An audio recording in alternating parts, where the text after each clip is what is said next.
Why hello there! You guys know who I am. I'm your god, Sonic.exe. And today, I will reaction to Sonic.exe versus Red by Vault Gaming. So you want to see the original video, I will put the link down below, so you should subscribe his video. So, I go up against Red, the one Godzilla creepypasta character. This should be fun.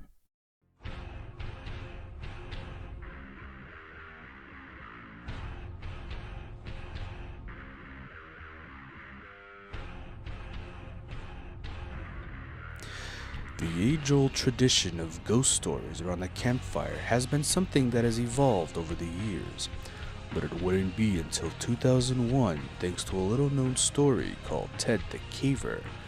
Then the age of creepypastas would take off.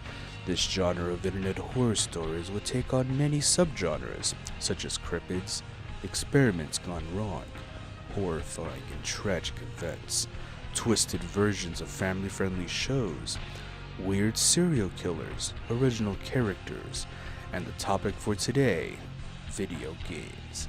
And these two malevolent game-twisting demons might as well be the face of that subgenre.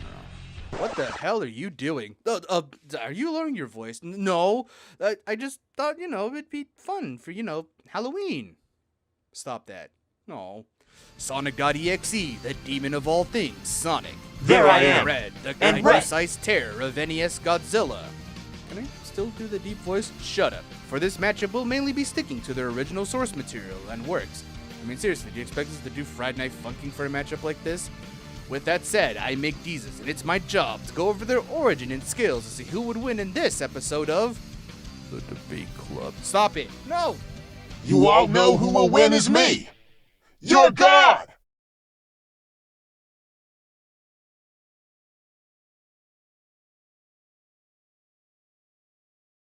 On an unsuspecting day, a young man named Tom would receive a letter in the mail from his buddy Kyle. It contained a handwritten letter and a disc. The letter sounded like a plea for mercy, begging for Tom to destroy the disc at all costs. However, Tom didn't really believe him and thought Kyle was playing a prank on him. So is it that the Go Animate background? What booted up on the screen looked like a simple PC port of the first Sonic the Hedgehog game. Tom, being a massive Sonic fan, decided to play it. However, once the game started, the intro screen flashed something different for a split second. But Tom brushed it off as some sort of glitch.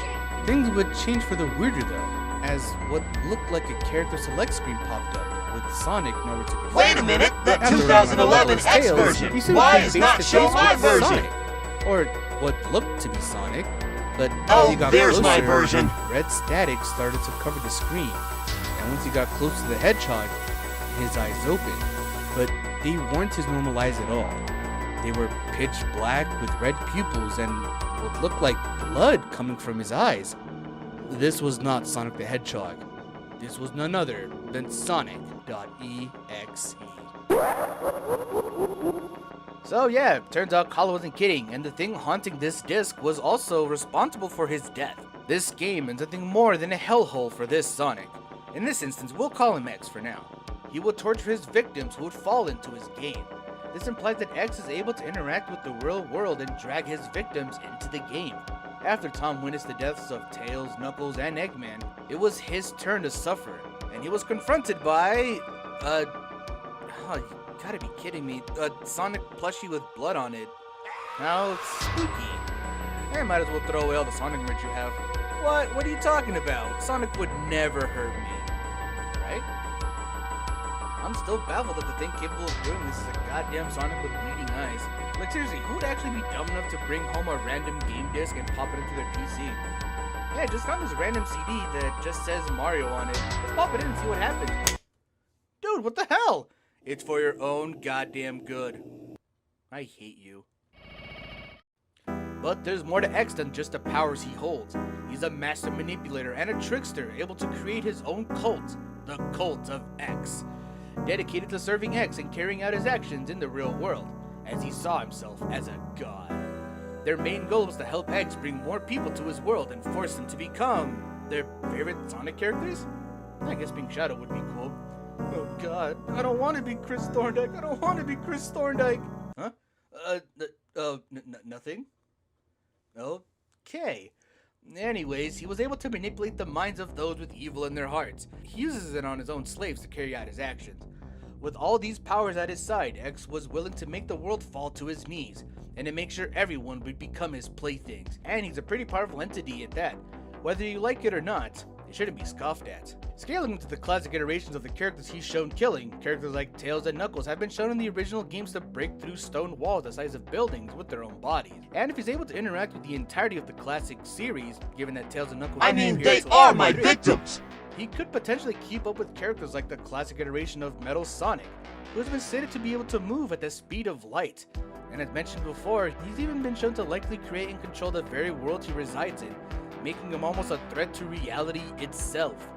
However, X's playful nature is somewhat of a glaring weakness, as toying with his victims isn't really effective for him to come up with any strategies or to stay focused at the task at hand. There's also the fact that he's only able to do most of what he's capable within his own world, meaning that if he was outside of it, he wouldn't be able to do what he's normally able to do outside of his own games.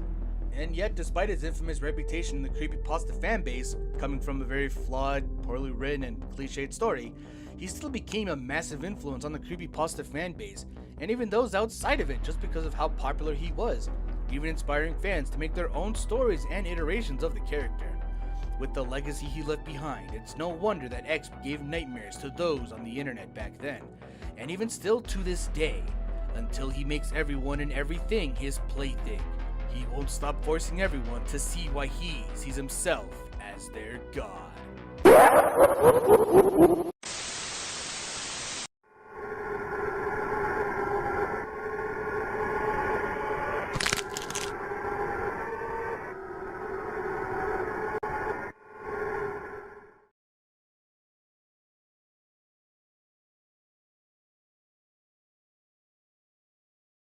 Of course, we will see that monster of himself! We all want to relive our childhoods, whether we want to admit it or not. This was the case for a young man named Zachary who wanted to relive his glory days with his favorite game as a child, Godzilla, Monster of Monsters. One day, he found a copy of it on eBay and ordered it, ready to relive his childhood. However, this proved to be a mistake, as he was unaware of the hell that he was about to experience and what once was his childhood game. When Zachary started playing, things seemed normal at first, as he relived his childhood and was enjoying it. Things started to get weird as his fight with Kazora began. The game somewhat began glitching red.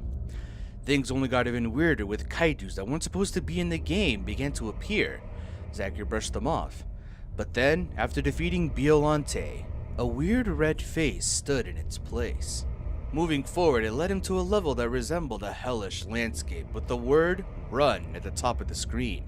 At first he was confused, he didn't know what this was, but it soon led him to come across the monster that would soon become the bane of his existence, a single entity that only went by one name: Red. Is that supposed to scare me? Further through the game, Red would follow him and constantly reappear to chase him. The game would ultimately get even more stranger, as things that were never meant to be in the original game appeared, and even some messed up things in the later world started to show.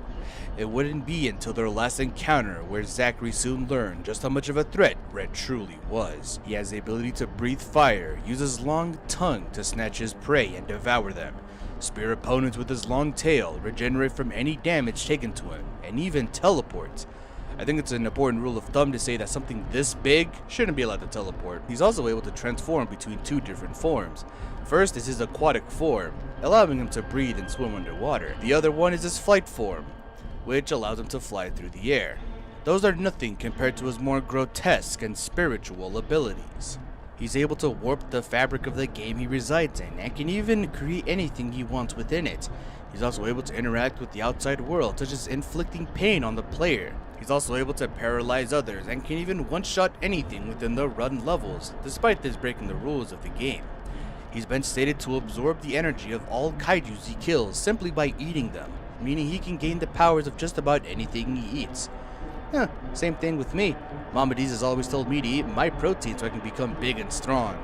Maybe not demonic kaiju level strong, but, you know, strong. Fuse monsters within the game together, necromancy, manipulate minds into doing whatever he wants, and can even manipulate and drag souls into the game he resides, and can even be shown to even harm them. With all these powers at his disposal, Zachary was definitely in a tough situation against the giant monstrosity, but Red would soon reveal that he was more than just a monster. He'd known Zachary for a long time, and soon revealed that he was the one responsible for the death of Zachary's childhood girlfriend, Melissa, by manipulating her mind into... Yeah! Well, I know how that your life story would go goes. nothing. Where Red You killed still that got girl, zero but at the purpose. end he got You killed should by the kill player. yourself. Which that is. Fuck And I up. had a nickel I for mean, I those did who kill like Amy, the Cream, Cream and Sally series. in Sally.exe e-game. I'm not finishing the joke. After Red killed every single monster in his way, it seemed hopeless for Zachary. However, the spirit of Melissa, which was inside the game the whole time, was able to help Zachary face off against Red once and for all. In a last-ditch effort, she gave him the monster he needed to take him down. Axios, the Golden Light. You butchered it, probably. Finally, a creepypasta antagonist I can actually appreciate. I mean, just look at the design. That's how you make a scary-looking creature. By the way, what pissed off Red so much in the first place? Oh, I think Zachary just kind of insulted him one time. Huh. Do you think Red should take anger management classes? I doubt they have rooms big enough for kaijus. He's able to battle and keep up with Mothra, who has been stated to be able to move faster than light. He's also able to resist glitches in the game that would otherwise harm other kaijus. He's also been implied to be the creator of places such as the Killzone levels and Zenith, the final world of the game, which is most likely a separate planet given how the worlds in the game are structured as their own.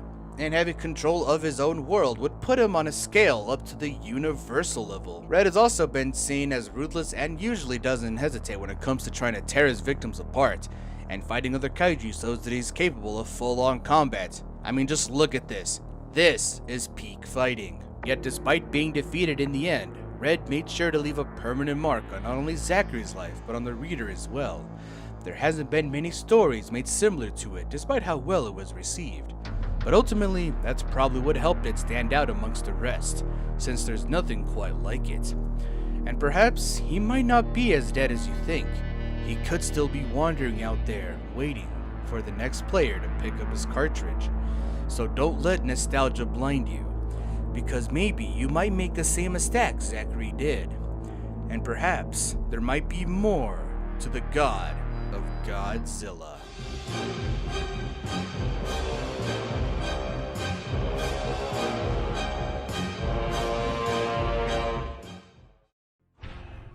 Alright, it's time. Both combatants are ready, and it is time to put the debate to rest.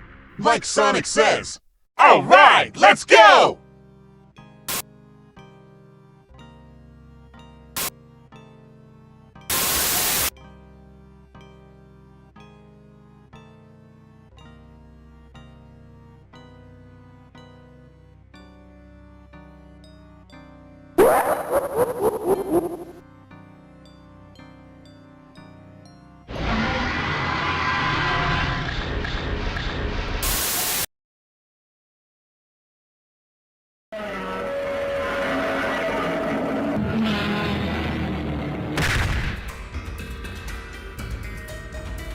I don't like it when freaks like you come out of nowhere into my world.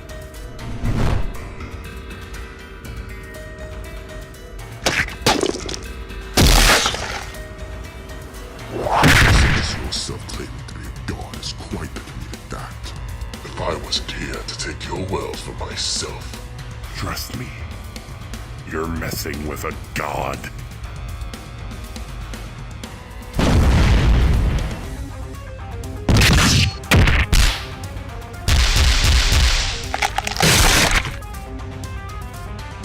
If you want to take this world from its controller, then you'll have to get past its god.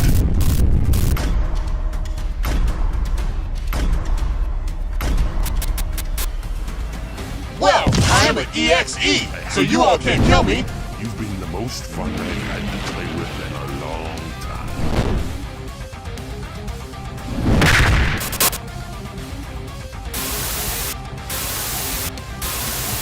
And I'm afraid your little game is going to end here.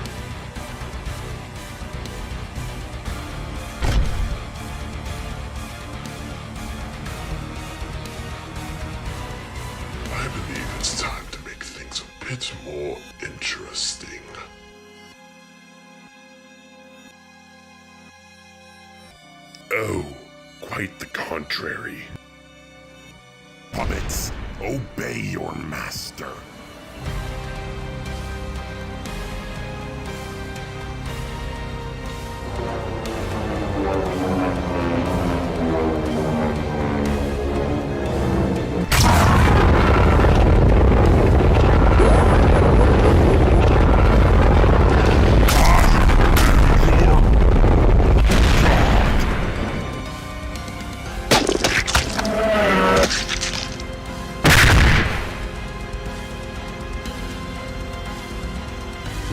What? No! No! No way! With a chance. And as the god that's What? for you, I just have one simple command. Kill you. What? Nobody plays God. Because they end up with the same fate as the rodent who thought he was such.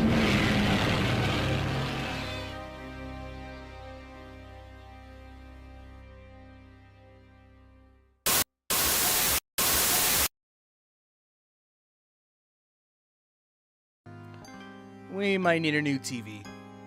And a new house. And an exorcism. Both EXE and Red are capable of manipulating and destroying souls. Both are capable of manipulating their game worlds and affecting the real world, so they definitely have each other matched in a lot of ways. Now, while EXE's would be capable of moving the world around him, Red's transformations would be able to help him adapt to wherever they end up, while EXE wasn't nearly shown to be as adaptable. And even if he was, he wouldn't be able to counter Red's corruption. So what was the deciding factor? Was it power?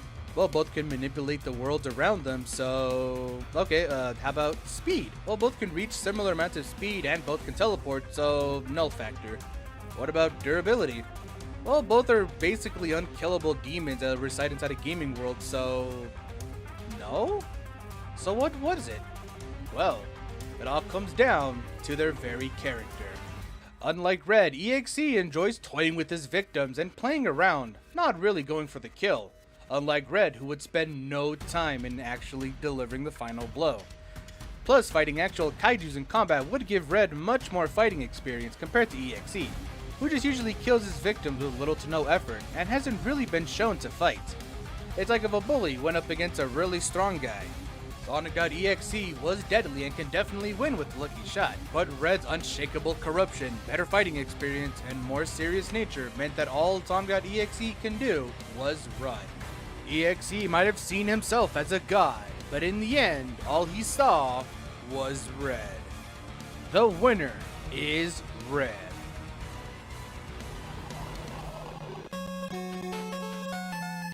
That is bullshit! No way that red monster is that powerful against me! A god!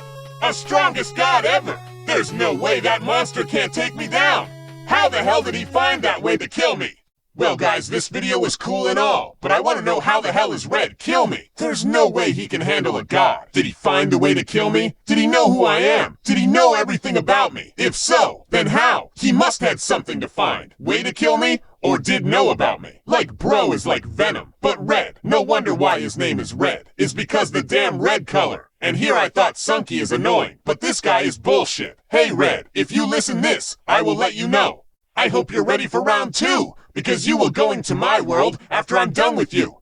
Anyway guys, thanks for watching. Like and subscribe if you want more reaction videos and make the check on Vault Gaming. I will be put the link down below on the video. This is your god Sonic.exe. Sign it out.